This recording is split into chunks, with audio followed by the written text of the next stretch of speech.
我哋喺呢11個月入邊咧，已經換咗6個工人啦。係我哋呢個特別嘅 case 咧，定係馬來西亞人都有遇過呢啲情況？一條 view 就喺 IG 嗰度啦。係咯，就係講我哋香港人喺馬來西亞呢邊請工人嘅辛酸啦。我哋估唔到咧係咁多人睇啦，而家都已經超過咗50萬人睇啦。工作嘅時候係 OK 嘅，但係佢會突然之間同你講話，我條腰骨唔舒服，然之後話佢要出去 massage， 我要出去按摩2個鐘頭。跟住後尾，佢竟然爬窗走佬。因為其實佢哋同 agent 之間嘅關係，我都唔知點講。我驚俾啲 agent 擺炸彈喺我門口。嘛，仲要佢臨走前1日，我發燒，佢仲要化咗嗰個全妝出嚟識有偉哥。佢都可以夠膽死用條毛巾裸體包住行出嚟個濕乾廚房嗰個位。我奶奶咧就半夜同我哋講話，佢今日咧自己喺嗰個大門嗰度試嗰個密碼。Micky 啊，馬來西亞人請公務都會遇到咁㗎。之前我一個朋友照顧就佢請印尼工人，點解知個印尼工人係幾精啊？要翻印尼時候冚唪嗰啲手飾啊，佢咪做極有3班阿仔個局入邊啦。我哋一齊睇下啲網民嘅留言讀出嚟，有啲太 mean 啦，我唔夠膽讀啊。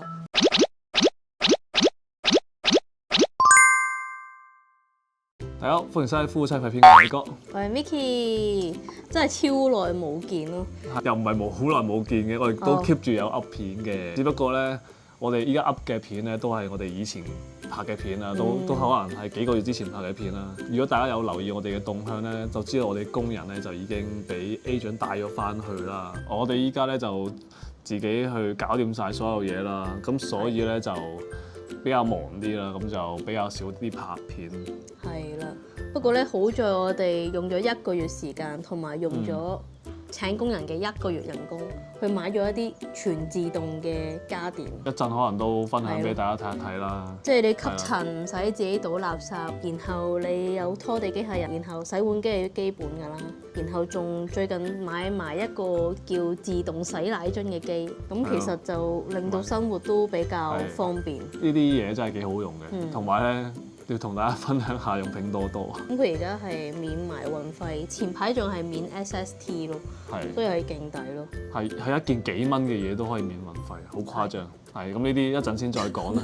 咁我哋今日點解要拍呢條片咧？就因為咧，我哋前幾日啦，一條 view 就喺 IG 嗰度啦。係咯，就係講我哋香港人喺馬來西亞呢邊請工人嘅辛酸啦，同埋講下點解我哋決定自己湊翻 BB 同埋清潔。因為咧，我哋喺呢11個月入邊咧，已經換咗6個工人啦。係換咗6個工人。係我哋呢個特別嘅 case 咧，定係馬來西亞人都有遇過呢啲情況？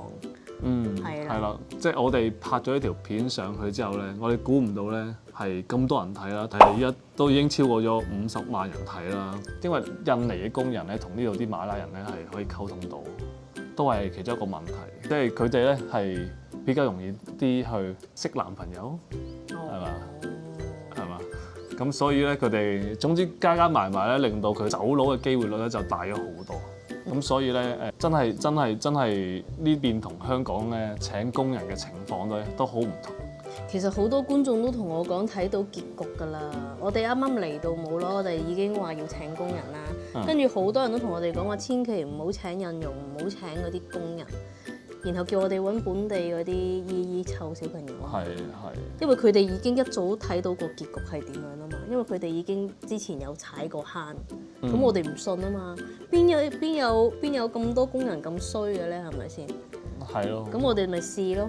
我哋第一個工人係一個肥姐姐啦。如果大家睇我哋啲片咧，都有睇過佢嘅。咁其實佢真係幾好嘅，手腳好快嘅，同埋好錫小朋友嘅。問題嚟啦。佢1個星期咧，其實係有1日假期嘅，因為咧佢嚟咗馬來西亞已經7年㗎啦。佢喺印尼咧係有自己嘅家庭，有自己嘅小朋友。喺印尼都係有一個叫老公咁嘅嘢嘅咧。但係咧，佢喺馬來西亞呢邊咧係有男朋友嘅喎。佢例如星期日放咗假啦，已經。然後咧，佢星期2同我講話，佢啲 friend 喺光大嗰度有 BBQ party， 佢話佢一定要去。佢就同我講話，我嚟緊星期日唔放假，然後我星期2要出去 BBQ party， 然後佢自己 call Grab 啊，自己嗌外賣啊，自己買 Shopee 啊，可以叫啲 Shopee 直情送啲嘢上嚟我哋屋企。佢仲要係冇問過我哋，已經識得入埋地址，幾多層幾多樓，然後佢話佢落去拎 parcel， 我話你識得買咩？跟住佢話佢已經送到嚟啦。佢第一個月 OK 嘅，佢湊 BB 咧就冇拎電話出嚟玩，因為佢係自己有手機嘅。跟住後尾咧佢熟咗啦，即係佢覺得可能自己喺呢度都有個地位，即係坐喺個 BB 欄隔離望住個 BB， 咁佢又不停玩電話，咁又好似有啲唔係幾尊重呢份工。其實佢都係打緊工啦，佢唔係好似，即係佢而家變咗好似係你個 friend 過嚟幫你睇住屋企咯。工作嘅時候係 OK 嘅，但係佢會突然之間同你講話，我條腰骨唔舒服，然之後話佢要出去 massage， 我要出去按摩2個鐘頭。係啊，跟住我哋嗰時，唉算啦，你都講到你做唔到嘢，跟住我就同個 agent 講，跟住個 agent 話。我而家過嚟車佢，帶佢做 massage 咁樣。係咯，哇！真係有啲工人真係好嘆啊。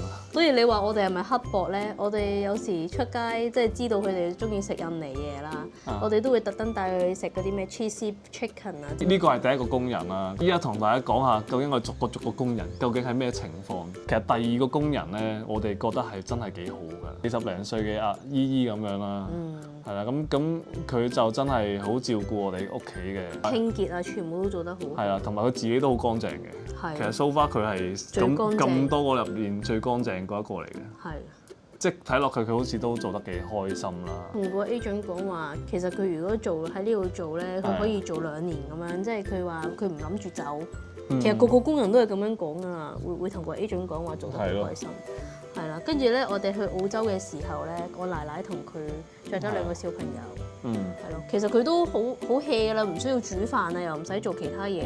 我奶奶就喺度照顧2個小朋友，佢就幫手清潔啊、洗衫啊，跟住後尾佢竟然爬窗走佬。即係其實我哋去咗澳洲珀斯啦，咁珀斯其實同呢度咧係冇時差嘅，冇記錯應該係8點鐘定7點幾嘅時候咧，我哋喺度食緊嘢啦。係。然之後我媽突然之間打嚟，喂，你個工人突然之間唔見咗喎，跟住我咪喺度 check 嗰啲 CCTV 咯。其實佢 check 咗好多個鐘㗎。睇咗好耐喎。睇極都睇唔到個工人行出去喎，到底點樣消失咧？因為我哋間工人房咧，其實係一個喺即係有個獨立嘅位置係一個工人房啦。咁佢然後連埋佢入邊有個 pantry 咧，入邊有獨立嘅水機同埋獨立嘅雪櫃。應該都有100零200尺嘅，有自己廁所啦，有自己嘅房啦。跟住我嗰日咧就去完酒莊，我哋就飲咗少少酒，跟住我問佢，其實佢會唔會喺個窗度爬走咧？跟住佢話有咩可能啊？點樣可能喺個窗度走佬啊？有門唔出去，係咯。跟住點知我奶奶入去睇咧，跟住發現佢冷氣槽咪好多層嘅，其實出邊個外牆有鞋印喎。即係其實佢已經密謀咗走佬，佢先有鞋喺入邊。唔係啊，但係因為成件事都好唔 make sense，因為我哋即係嗰間房入邊啦，咁其實有個窗嘅，咁個窗嘅對出去咧就係一個冷氣槽啦。冷氣槽嘅對出咧已經係天井位咯。係啊，其實好危險咯嗰個。係真係好危險嘅喎，即係如果你一叉錯腳，你係可以跌死嘅喎。因為我哋依家住緊都係中層啦，10幾20樓，哇！你一跌落去咁咪大鑊。其實咧可能有個導火線就係我臨去澳洲之前咧，我就俾咗部手機佢，我就諗住到時如果我奶奶即係有啲溝通唔到咧，我就可以直接 WhatsApp 姐姐傾偈嘅。跟住點知咧，佢就唔知道係咪用嗰部電話聯絡到唔知咩人。佢個女同我講話，佢阿媽同佢講做得好開心。大家如果有睇我哋之前啲片，你都知道我哋其實係住檳城嘅山卡拉啦，都算係一個半山嘅位置。即係喺我哋屋企走路咧係唔簡單嘅。因為咧，我哋落到去 lobby 嗰度咧，佢仲要係行一段山路咯。我哋喺半山由上面，真係要咁樣兜上嚟咧。唔係，即係呢成件事都令到我好唔 make sense。因為咧，佢走嘅時候咧，佢又冇帶自己個行李篋喎。咁佢淨係攞住100蚊馬幣，然之後2件衫，然之後就走咗喎。係啊。係啊，跟住佢又冇偷我哋啲嘢喎。唯一一個解釋咧，就係因為可能呢度啲 agent 對佢唔係幾好咯，我覺得。因為其實佢哋同 agent 之間嘅關係，我都唔知點講，我驚俾啲 agent 擺炸彈喺我門口。係咯，即係佢哋都幾唔人道嘅，都會剝削佢哋好多權益嘅。係咯，唔係即係總之呢度嘅 agent，唔係因為 agent 都要賺錢㗎嘛。係咪？咁可能我哋俾2000幾蚊佢嘅，咁佢可能最終落袋嘅可能得嗰1000蚊、1000零蚊。又你會克扣佢哋嘅人工啦，呢一方面我哋就唔知。係啦。總之我哋咧成個即係每一個月都會俾2800蚊馬幣，可能再加埋平時出去帶佢哋玩啊、食嘢嗰啲錢咧，可能3500蚊馬幣。我都唔知 total 幾多錢啦，總之起碼都3-4千蚊。因為工人跟住我哋出去其實都幾 happy， 我哋可能去 Playhouse 啦，或者去一啲主題樂園，咁佢哋冇可能喺門口等我哋噶嘛，佢都要跟住我哋入去噶嘛，又或者我哋食好少少，我哋都想佢食得開心噶嘛。咁有時我哋食個餐20幾蚊，但係佢去 Texas 嗰邊食嗌個最貴嘅餐都要28.99，係咪先？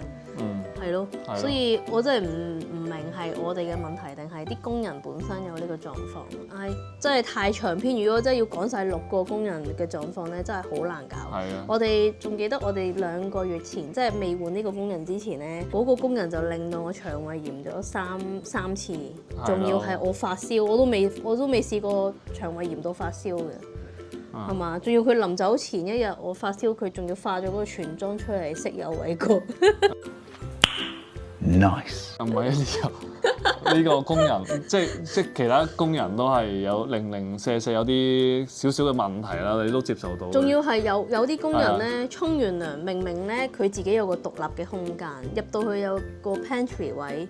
再加埋佢即係佢個廁所佢間房，佢都可以夠膽死用條毛巾裸體包住行出嚟個濕乾廚房嗰個位，好恐怖！我都唔知佢哋係想點。即係我哋之前嗰啲工人可能都係可能做嘢上邊可能 hea 咗少少啊，呢個拖完地之後先掃地啊之類嗰啲嘢啦，咁都 OK 啦，即係污糟少少都 OK。係咯，但係呢一個係好奇怪嘅工人，即係呢個係我哋請過最奇怪嘅工人。好恐怖啊！即係咧，點解我唔會俾佢哋湊小朋友咧？就係因為佢哋會錫 BB 嘅喎，好核突嘅喎。即係你話自己啲親朋戚友或者老爺奶奶錫，我都可以接受。但係你生同我哋即係冇乜血緣關係，然後你先啱啱嚟到1個月，你點可以咁樣嘴對嘴錫 BB 咧？唔係啊，仲要係好口臭喎，工人。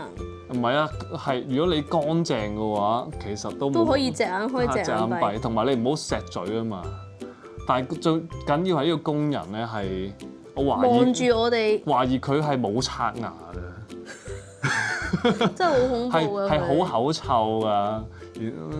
係啊，因為我哋唉，我都唔知點講。係啊，然之後佢仲要係嘴對嘴咁對嘴我個。佢仲要係咧，我哋警告佢好多次，然後發晒爛渣，即係已經打俾工人同佢講，我哋唔會直接同佢有咩衝突嘅，我哋直接同個 agent 講 ，agent 同佢講，跟住已經講咗3-4次，佢都係咁樣嘴對嘴錫 Ellie， 佢仲要係面即係望住我哋，知道我哋喺度睇住佢都咁樣做，即係搏炒咯，係嘛？係啊。總之就我哋都幾驚啲工人抱 BB 嘅，跟住我哋而家講我哋而家叫 agent 帶走佢嗰個咧，佢本身咧嚟到我哋屋企，其實頭嗰2個月好乖㗎喎，佢係咧好似有強迫症咁樣啦，幫我哋主人房啊所有櫃桶咧啲嘢咧都倒晒出嚟，再執過，無論係衣櫃啊、櫃桶啊、廚房啊，總之係所有房間佢冇得到我哋允許。佢自己無啦啦走入去抄晒啲嘢執啦，咁我開頭就覺得佢好乾淨，有強迫症咁樣，跟住後尾咧，即係呢件事發生之前嗰10日左右，我先發覺唔係咁簡單咯，因為我有個朋友咧，佢喺美國住，佢以前係即係做嗰啲酒店嗰啲大粒嘢啊，即係其實睇咗好多人生百態。佢同我講話，其實咧一個人點樣有強迫症都好咧，佢唔會嚟到啱啱第1個星期咧就幫你啲嘢倒晒出嚟，然後好似幫你垃圾分類咁樣執好啲嘢。同埋呢個人咧有啲奇怪，要講翻話點解佢開始有問題啦？就係我哋去咗怡保同埋金馬倫拍嘢嘅時候咧，我奶奶就同我講話慘啦，個工人開始失控，好恐怖。首先咧，佢就話佢啲衫咧就同我奶奶 Eden、Ellie 嗰啲衫一齊洗。呢個第一件事啦，跟住我哋冇出去嘅時候咧，我平時係見佢拎個紅色桶自己洗衫出嚟嘅，係咯。咁佢就話個工人咧就自己將嗰啲衫一齊洗，咁呢個都唔係一個重點啦。重點係佢未做好清潔，佢自己坐喺度睇電視啊。跟住第3咧，佢話佢哋出去醫院睇醫生嘅時候咧，個姐姐就幫手抱住 Ellie 啊嘛。咁佢就話嘅咧，佢就不停錫 Ellie， 錫個嘴、錫塊面、錫條頸。呢個唔係我奶奶講嘅，呢個係我妹夫講嘅。我因為如果正常奶奶如果對工人有偏見，咁可能真係偏見啦。即係佢妹夫都係咁樣同我哋講嘅時候，我就覺得開始有啲問題啦。咁咧，我哋翻到嚟之後咧，佢又一如既往咁幫我哋執房啊、執屋咁樣。跟住咧，佢有一次咧，佢就自己閂埋我哋主人房嘅房門啦，然後佢清潔。咁我就冇懷疑佢入邊做啲咩啦，因為平時佢都係幫我哋清潔噶嘛。佢首先咧就係將主人房棟門咧閂埋，然之後自己喺入邊執嘢。係啦。然之後你入到去嘅時候咧，咁你就見到個 cam 咧係倒轉咗嘅，咁咧就真係好奇怪咯。係咯，跟住好奇怪嗰啲動作。你好地地點解要調轉咧？同埋有時候咧佢會熄咗我哋啲 cam 喎。直接掹插掣啊，熄咗個 cam。呢個我已經開始有啲懷疑佢啦。我就同我奶奶同我老公講啦，跟住我奶奶就話：佢成日都係咁㗎。你哋去咗金馬倫嘅時候，佢已經好多次係咁樣㗎啦。跟住我就更加覺得好奇怪啦。然後咧，我哋都冇懷疑。咁嗰日咧夜晚，我哋就出咗去同個觀眾食飯。啲食完飯翻嚟咧，我奶奶咧就半夜同我哋講話，佢今日咧自己喺嗰個大門嗰度試嗰個密碼。係啊。佢話我幫伊頓沖緊涼，其實佢唔使幫伊頓沖涼就或者太過去照顧小朋友，佢係主要係清潔噶嘛。咁佢就話咧，我奶奶幫伊頓沖緊涼嘅時候咧，佢就自己開大門啦，因為我哋個大門嗰個鎖咧，即係呢度出去你唔需要密碼噶嘛。咁佢就咧打開咗對門，咁碼鎖就會噔噔噔噔噔咁樣，跟住然後咧佢就喺度試密碼，撳我哋嘅密碼。因為我哋都 so far，我哋都冇俾我哋屋企大門嘅密碼俾工人嘅，因為有少少唔係幾放心。但係我哋係冇去禁錮個工人，因為咧大家都知道密碼鎖咧其實係入邊去出邊咧係唔需要密碼嘅，係就咁拉開咧就可以拉開到。咁出邊入嚟咧先係要密碼嘅。咁正常嘅情況，我哋自己都會喺屋企啦。咁佢只係敲一敲門，咁我哋就會有人去開門俾佢。同埋佢平時都會出去抌垃圾嘅。係咯。佢已經熟晒我哋屋企所有嘢咯。佢都知道其實出去抌垃圾都唔需要密碼，所以咧佢就話喺門口度試密碼啦。跟住我奶奶又同我講翻話，原來我哋去怡保金馬倫嘅時候咧，即係我奶奶湊住兩個入嚟啦，佢都要抱住 Ellie 再加 Eden 喺後邊嘅，但係個工人咧控到埋一埋咁樣裝佢密碼，跟住我奶奶已經同佢講話：你唔好過嚟咁近睇。然後佢再投訴，然後我已經翻嚟嘅時候叫 agent 上嚟同佢講話，千祈唔好再搞我哋屋企密碼。係咯，唔係即係已經警告咗佢一次。其實我都知可能入嚟嘅時候冇密碼係真係唔方便嘅。咁其實我想講撳門鐘仲快過你撳密碼，因為你撳密碼咧你要唔關事嘅，係因為總之佢可能覺得麻煩到你。係比較麻煩啦。但係咧個重點係我哋已經同你講咗，你唔好再睇呢個密碼啦。咁佢都要試呢個密碼鎖，點解咧？就係覺得好奇怪咯。其實我係有啲想知道佢嘅動機啦，所以我第二日咧就即刻約咗個 agent 上嚟。個 agent 仲同我講話：我聽日有 appointment 過唔到嚟，但係我去到半夜，我越諗越唔放心，係直情瞓唔到覺。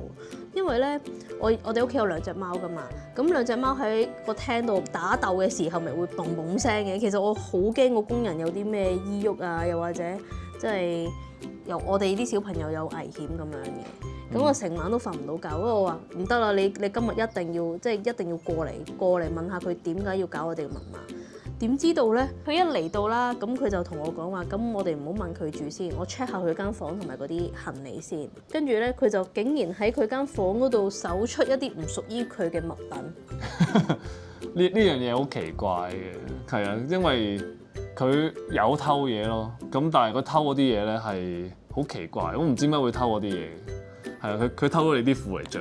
係啊，跟住然後咧，佢唔止偷一條咯，佢係偷咗3條咯。係啊。跟住我諗下咧，唔對路喎，因為我朋友同我講話，佢咁樣熄你個 cam，然後又鎖埋個主人房門，會唔會係佢想試你啲衫咧？跟住我諗下，都可能有機會喎。咁然後咧，佢最近呢個月都係出現一啲唔屬於佢嘅衫啦。但係我又好蠢喎，點解人哋着住我啲衫我會唔知？Nice。唔係啊，真係我冇諗過工人係會拎我啲衫着，仲要喺我面前同我出街嘅時候着啊嘛。係。但係最搞笑嘅事係我唔知道原來嗰啲衫係我。可能佢覺得你有太多衫啦。可能佢個心態就係你咁多衫，我拎2件、拎3件你都唔會發現咯。可能佢係咁嘅心態咯。最搞笑係個 agent 已經捉到佢，我已經係嗰啲衫我有認 outfit 噶嘛，咁我又俾翻個 agent 睇係一模一樣 exactly 係乜嘢牌子啊，我講得出係幾時着過，有相為證，佢都堅持話係喺垃圾房嗰度執翻嚟，都唔 make sense，係完全唔 make sense 咯，係啊，仲要係佢一句道歉都冇啊。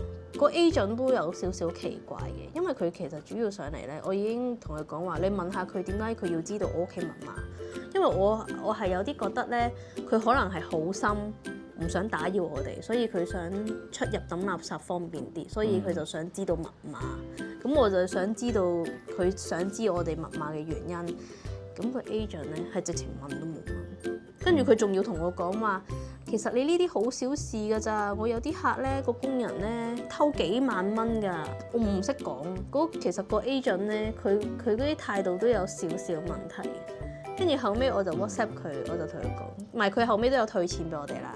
佢又照翻個工人仲有幾多日冇做，再加埋個按金都有退錢嘅。呢個已經算好㗎。我哋上一個咧落我藥放我毒嗰個咧，佢連半個月個按金都冇賠俾我哋。佢直情呃咗我哋1000幾2000蚊馬幣走嗰個真係好可惡。係啊，唔係嗰個係直情同佢講話，我而家冇錢啊。係啊，你想點啊？好無賴啊，真係。然後好彩呢一個佢係有退錢，再加埋佢好似知道咩事咁。我 WhatsApp 佢啊，我同佢講話好彩你今日嚟幫我哋帶走呢個工人，如果唔係真係瞓唔安食唔落。跟住佢答我哈哈哈，佢啲態度好可惡啊。其實佢肯帶走個工人咧，我都覺得已經好感恩。個工人走咗之後，我哋好似鬆一口氣咁樣。都係。係咪啊？即係冇嗰種咧擔驚受怕咧，然後個內心好似好唔安樂咁。係啊。係咪唔好講咁多啦？我哋一齊睇下啲網民嘅留言讀出嚟，有啲太 mean 啦，我唔夠膽讀啊。咁呢度有個觀眾啦，就話點解工人唔可以知道大門密碼？平時自己工人翻屋企要有人開門俾佢，咁我冇理由一嚟就即刻俾個大門密碼你，然之後你就可以自由出入。同埋呢度話好多咁嘅 case 係走佬㗎，因為可能識咗樓下嗰啲清潔工人啊，或者保安啊，然之後就同個佬一齊走咗。跟住有人就話：咁其實你咁樣係咪禁錮咧？係啦，咁我哋啱啱都解釋咗啦，我哋係冇禁錮佢噶嘛。禁錮嘅意思係困住咗唔俾出去，但係而家嘅情況係工人係可以出去嘅，但係佢出咗去之後咧，但係就需要撳門鐘入嚟啫嘛。係啊，撳門鐘或者敲門入嚟咯。係咯，咁我哋係冇禁錮佢，同埋佢哋出門嘅時候，我哋就一齊出門咯。係啊。跟住有人就話生娘不及養娘大，所以咧你哋就自己照顧啦。好嘅姐姐會令父母疏離，有咩事都揾姐姐。咁我哋就覺得塞翁失馬焉知非福咯。而家我哋係好 enjoy 湊住兩個，因為最困難嘅時候已經過去。其實咧係撩幫去到我諗可能半歲嗰個位置係最麻煩最辛苦嘅，因為咧唔係湊辛苦啊，係你洗佢啲嘢好辛苦啊。一係就爆boo 啦，一係就成身都係嘔啦，一係就嗰啲好多奶樽要洗啦。咁我哋而家最辛苦嘅時候已經過去啦。其實呢條片咧嘅主要目的係想知道馬來西亞呢邊請工人嘅情況嘛。咁而家開始有多啲資訊性嘅嘢啦。佢話好多年前咧，我姑姑請咗一個20歲左右嘅印尼女傭啦，咁放咗喺佢屋企幾日。咁一開始咧，佢仲同我分享佢喺印尼嗰啲相啊，好少女啊，為咗生活迫不得已嚟到吉隆坡。後來咧，佢就發現佢間房嘅嘢開始慢慢唔見，咁佢就決定咧要 check 佢個袋喎。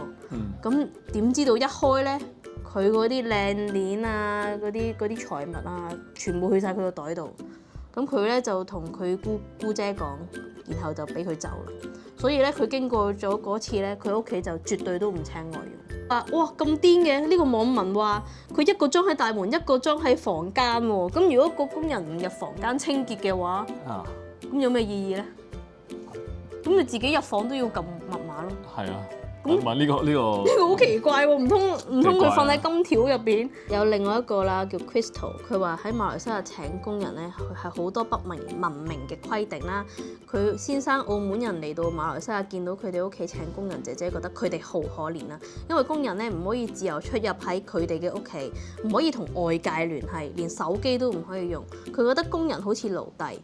但係咧，呢啲係我哋要自己保護自己屋企嘅方式。佢話並唔係唔相信工人，而係咧 agency 嘅規則咧都係話冇得用手機，冇得用 internet 嘅。一個月咧可以打返屋企一次。咁咧佢話因為馬來西亞工人走佬咧係需要僱主全權負責，賠錢加賠錢俾 agent 嘅錢。總之反正咧，到時荷包傷咗，屋企又傷咗，都係僱主啦。跟住，然後咧，僱主嘅地址咧已經被暴露喎，工人要翻嚟咧都係一件好簡單嘅事。咁馬來西亞咧係好多呢啲工人同外邊啲外勞啊、同鄉啊入屋打劫，所以咧大家要小心啲。佢話大家國情不同，我覺得呢個好中肯。呢個佢真係有請工人嘅經驗。哇！跟住呢個仲恐怖，佢話佢工人餵屎俾8個月嘅 BB 食，好明白你。哇！咁恐怖。跟住我就問佢係香港定係馬來西亞？係香港啊！偷嘢咧係佢哋好平常嘅事，仲要你哋湊住2個小朋友安全先係最緊要。呢個好正面啦，very good。跟住佢話唔俾工人出行，咁你真係好有問題喎。係啊，呢個 Vicky 啊，要講一樣嘢就係香港嘅工人姐姐薪金咧，其實係都算高嘅。咁啲工人咧為咗要申請入去香港做嘢咧，其實可能佢背後付出咗好多嘢嘅。可能要俾好多個月人工嘅 agent 啊之類咁樣啦。咁佢冇理由突然之間走佬噶嘛。同埋你一俾人 blacklist 咗之後咧，佢就入唔翻香港噶咯。所以咧，香港嘅姐姐咧係真係走佬嘅機會率咧係低好多。係，同埋香港係比較嚴格噶嘛，所有姐姐都係培訓過先會送過去個僱主。係啦，咁但係馬來西亞呢邊係唔係嘅，係好 hea 嘅。我就 cap 翻一個小紅書一個觀眾嘅分享啦，佢就話：不是你運氣不好，喺我哋國家咧，的確好少有好運氣請到好嘅工人，即使咧工人好咧，都會俾 agent 帶壞。好多 agent 咧都喺外邊接應嗰啲工人，即係可能佢偷咗嘢。然後佢就拎俾 agent，又或者俾出邊嘅人保管。分享咗一個經歷俾我哋知啦。佢之前咧就請咗一個工人啦，咁負責屋企嗰啲家務啦。然後咧佢有時都會帶個工人去店面嗰度照顧小朋友嘅。咁咧佢嚟咗冇耐咧，就屋企度入賊喎。咁個賊咧係好知道佢哋出門口嘅時間啦 ，CCTV 擺喺邊啦。然後佢就入咗嚟 check 咗入邊有咩財物，就偷咗出去。但係個大門咧係冇撬開嘅痕跡嘅喎。跟住咧，佢哋又冇證據話係個工人即係俾個賊入嚟啦。所以咧，佢哋就後尾佢就話個工人咧就走咗路，然後咧佢偷埋佢嘅鑽石戒指走。之後咧，佢都唔夠膽請工人。呢個真係好好嘅分享。跟住另外就話，其實好個工人姐姐先會嚟台灣同香港，品質差先會去馬來西亞。而家都唔好請工人啦，請 part time 過嚟打掃就算啦。呢個都幾中肯。跟住有個仲搞笑喎，如果生細路仔嘅首要條件係需要請工人，我勸你哋都係唔好生。問題係嗰個工人姐姐都唔係主要湊小朋友，佢係清潔啫嘛。係咯。其實冇小朋友嘅家庭都係可以請工人清潔噶嘛。我識好多冇小朋友嘅人都係有工人喺屋企做家務。係呢個有啲偏見。而家咧就分享一啲馬來西亞人真正嘅經歷啦。佢係錄音俾我聽嘅。Micky 啊，馬來西亞人請工人都會遇到咁㗎。之前我一個朋友接過就佢請印尼工人，點解知個印尼工人係幾精啊？要翻印尼時候，冚唪唥嗰啲首飾啊，佢咪做機嘅咯，3班阿仔落個機入邊啦。佢整完佢講佢個主人唔知，我朋友唔知嘛，佢即刻接櫃，佢就唔記得攞去機場啦。點解知我朋友睇到嗰嚿機咁靚，全食一全攞去冚唪唥，都係我朋友嗰啲首飾啊。應該有嘢攞到大啲嘢走咯，好彩啲金你冇攞到咯，嗰嚿機喺屋企咯。你試下揾下睇本地嗰啲 auntie 啊、唐人啊。你幫你顧下細佬哥，之前你就話你請啲工人，我就擔心爸爸要你咁放心，請啲工人你哋又去做工。不過睇你阿媽或者你間房可以抽嚟，你試下問你啲隔離鄰舍啊、同人哋啊、馬來西亞人啊，有冇同人哋嗰啲 auntie 又唔係做工啊，就 BB 啊，就呢個 auntie 咧係我哋有一次咧拍完 ViuTV，咁我哋就諗住去食完嘢先翻嚟啊嘛。因為嗰時我奶奶都喺屋企幫手睇住個工人。係啦，跟住我哋就食嘢咧，就撞到呢個 auntie 同埋佢哋啲仔女加埋個孫一齊打邊爐。咁咧佢就話你咁放心俾個工人湊小朋友？其實而家即係冇咗工人咧，反而令到我哋咧同小朋友嘅關係更好啦。因為有時咧係好尷尬嘅，有個外人喺度啦，咁啲小朋友同你玩啊互動嘅時候，其實個工人咧都眼啡啡，有啲尷尬㗎，真係會。都係，始終都係嘅。我哋之前喺香港湊耳凳，其實都係冇工人㗎嘛，我哋自己都一腳踢。咪就係自己辛苦少少咯，起碼放心啲咯。我呢個女咧，佢係好乖嘅，佢有嘢食就好乖。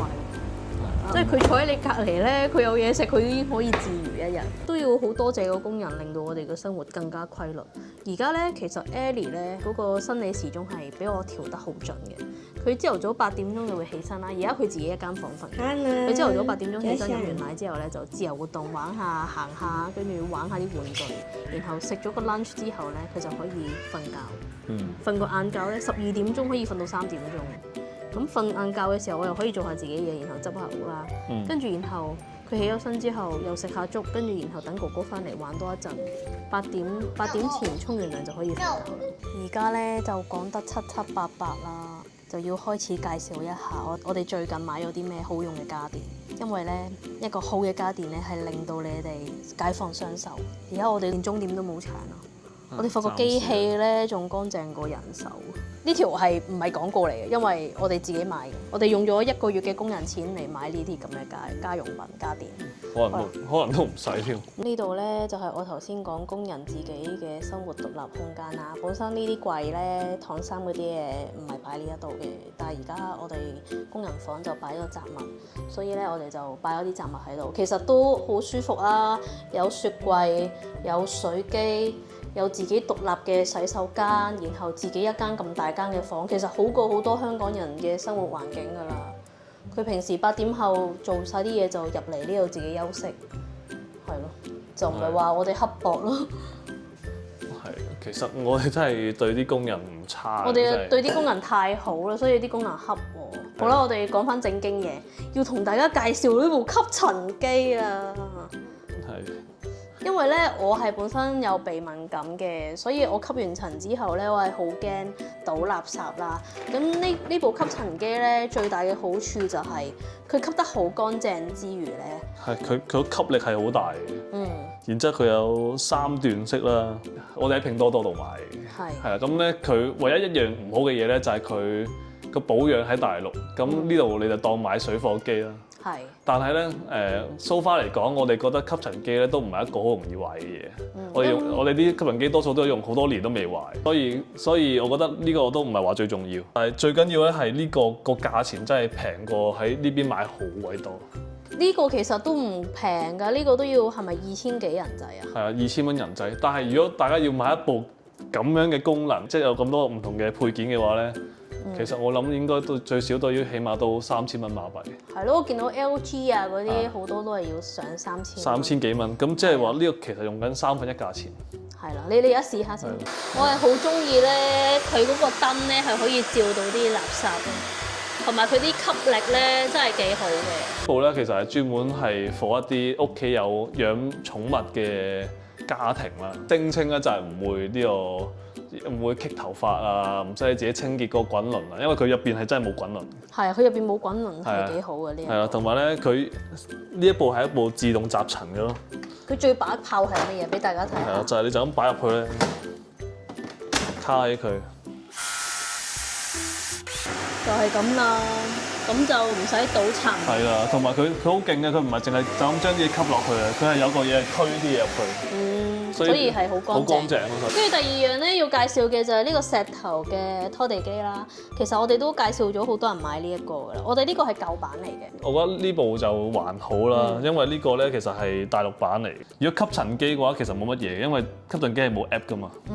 咁但係咧，如果大家用呢個大陸版嘅石頭，係用唔到佢個 app 嘅。但係呢部機咧，我想講係我哋未嚟馬來西亞住之前已經喺香港用緊㗎。其實已經差唔多3年啦。甚至係耐過3年，因為 Eden 出世嗰年買㗎嘛。我諗有四年啦。係咯，4年咧，佢 Touchwood 到而家咧都未有咩大狀況出現啦。但係佢滾輪係有少少棘頭髮，要自己清理啦。但係佢拖地咧真係拖得好乾淨，佢乾淨過工人拖嘅。所以咧，我覺得呢一個咧係非常好嘅。但係最近我哋少用咗，因為 Ellie 好驚佢。所以咧，大家有 budget 咧可以買埋呢個石頭嗰個。佢最近咧喺馬來西亞有旗艦店，但係咧佢個價錢係最平嗰個 model 係講緊3000幾4000蚊馬幣喎。係咯。但係如果大家係喺大陸買嘅話，係講緊可能3000蚊人仔。係啊，我哋呢個買咧都貴㗎，2000幾人仔咯，你自己上去睇下咯。跟住另外咧要介紹嘅就係偉哥最近發現咗一個可以自動洗奶樽機，俾大家睇下。呢個咧就係偉哥嘅工作台啦。佢到而家咧都係擺脫唔到要做清潔嘅工。係咯，咁冇辦法啦，當運動下咯，食完飯。係啊，咁呢個咧，佢呢個洗奶樽機咧，我覺得好勁啊！佢洗完之後，一啲嘢係好乾淨。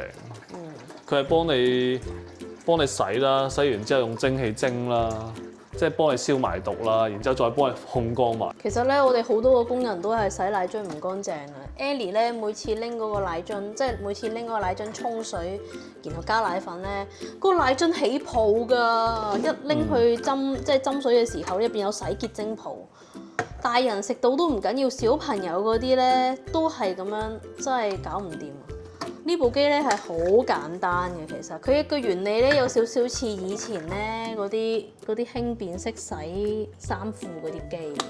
佢又唔係咁簡單喎，我覺得佢，因為之前嗰啲洗奶樽機可能即係好似洗碗機原理咁樣就咁幫你用水沖刷啊嘛。但係呢部唔係咁簡單喎，佢真係洗得好乾淨。佢例如係點樣運作入邊？其實我都唔知啊，就係佢用嗰啲蒸汽咯。佢用嗰啲蒸汽將啲奶粉嗰啲漬咧，蒸走佢。其實係有啲似以前嗰啲年代咧，我媽嗰啲年代好中意蒸消毒奶樽嘅，可能就係呢個原理咯。呢啲就乾淨嘅就可以擺翻去我哋呢一個機。呢一部機都好好用，係起流嘅。我哋之前生Eden嗰時咧，就自己喺香港買嘅。呢個用到而家都仲未壞啊。係啊，咁啲奶樽咧就係咁樣啦。其實咁呢啲奶樽都幾污糟啊嘛，其實啲奶漬都好犀利啊嘛。係啊。咁你唔使沖嘅，直接成個擺落去。但係佢個洗嘅份量就唔多啦，就係最多可以洗到6至8隻。同埋咧，你奶樽唔可以太大隻咯。見到啲奶漬仲係好勁嘅。但係洗完之後咧好乾淨。其他嘢啦，可能啲奶嘴啊、嗰啲蓋啊，呢啲咧全部擺晒喺度。係啊，最好入食水啦。飲翻啲過濾水。咁加完水之後咧就開機啦，然之後就撳咗全自動。跟住就洗41分鐘。係啊，41分鐘之後咧，佢就會幫你烘乾啦。所以你攞出嚟嘅時候已經係好乾淨。即係你唔使走去捽個工人睇下佢洗得乾唔乾淨啊？你唔使懷疑啊嘛，係咪先？係咯，同埋咧即係好建議大家咧，真係有小朋友可以買翻一部。